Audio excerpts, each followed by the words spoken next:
Hello mga mare, hirap ka din ba mag-video dahil nakakalimutan mo ang mga line mo?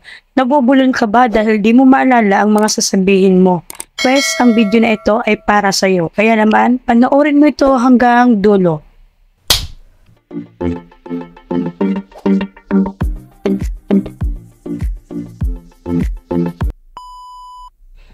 Hello guys, at ito na nga po, open na po natin ang ating CapCut app. Ayan. Tapos, hahanapin po natin itong expand. Ito, expand dito sa gilid. Tapos, meron po ditong AutoCut at saka prompter. Click lang po natin itong prompter. At ayan na po ang lalabas. Isa po muna tayo dito sa may parang arrow. Ito po yung pwedeng ibaba, pwede mo siyang igitna at pwedeng itaas. Yan po yung ano niya. Para naman po na mga video kayo, hindi kayo nakatingin na. Kung gusto niyo po ganyan lang. Para kunwari wala kayong binabasa. Ganyan lang siya. Tapos ito naman na parang pen. Dito kayo magsusulat ng inyong mga script. Dan mo lang siya. Tapos dito naman po sa gilid, ito po yung sa may speed, sa font size, at saka sa color.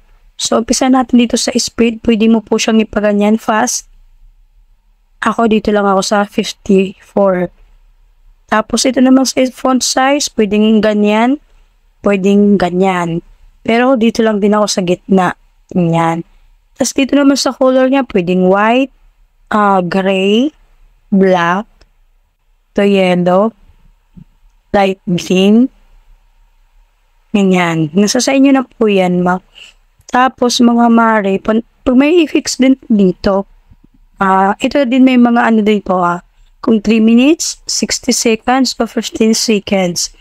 Tapos may effects din dito mga mare. Ito po may green screen, may techniques, may makeup, atmosphere, retro, appearance, Christmas. Nasa sa inyo na po yan kasi madami naman pong pagpipilian.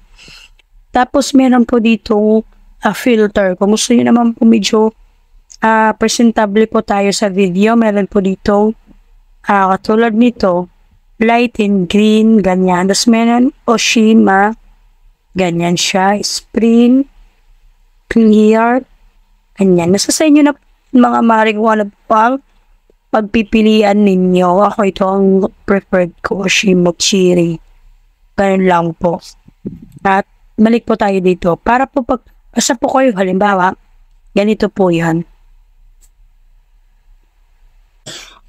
Hello guys, another story. Yung video na naman tayo about security ng ating mga baby. Ay mga toddlers ka. Ano lang po siya kadali. Para hindi ka bulol-bulol. Ganyan lang po. Sana po may natutunin po kayo. Maraming salamat po. Hanggang sa muli. Bye-bye.